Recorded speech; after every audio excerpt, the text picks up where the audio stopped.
Tariff this, tariff that. Let's break down why a value added tax that's a VAT, it can beat tariffs for boosting our economy in America.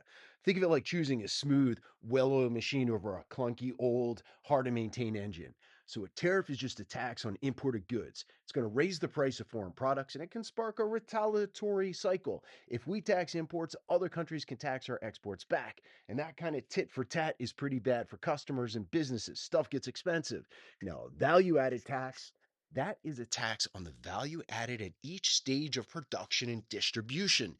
Every business in the supply chain collects and remits tax on its own contribution, making it a broad based tax on consumption. And that is on everybody in the country. That's a little weird. So stuff might get a little bit more expensive. But what's this deal between a VAT rebate for exports? When American goods leave our borders, we can refund the VAT, that value added tax paid on the inputs used in production. That makes our exports competitive in the global market by ensuring we don't tax products that aren't consumed domestically. So that means that we can export a lot more. That would shrink our trade deficit with other countries because we're making our exports cheaper. We focus more on selling stuff to other people instead of being a super consumption based economy. So, why does this matter? Well, under tariffs, especially in a reciprocal system where we mirror others' tariffs, we'd be outsourcing our trade policy. And instead of setting our own rules, we'd let foreign policy dictate our tariffs. And that kind of compromises what's called economic sovereignty, kind of like what we can do on our own. You'd have to manage tons of different tariff codes from goods from 200 different countries. It's a complicated labyrinth, and there's lobbying and political wrangling and protectionism. None of this stuff is good. A value added tax is a lot simpler. It's applied uniformly throughout the economy, it keeps everything lean and efficient, and you can control everything. Europe uses it, China uses it. That value added tax is neutral. It's going to tax consumption, not production. It means it doesn't favor domestic producers over foreign ones or the other way around, and there's fewer distortions.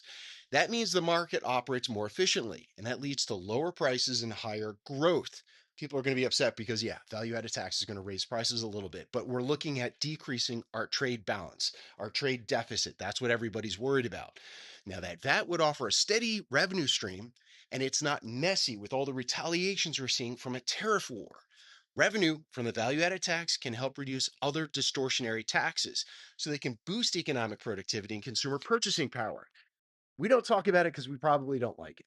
So, tariffs are going to invite counterattacks and it's going to be an administrative headache. And a value added tax can streamline tax collection and safeguard our competitive edge in global markets. And that keeps policy decisions in our own hands in America. So, you don't really want to mirror foreign tariff schemes.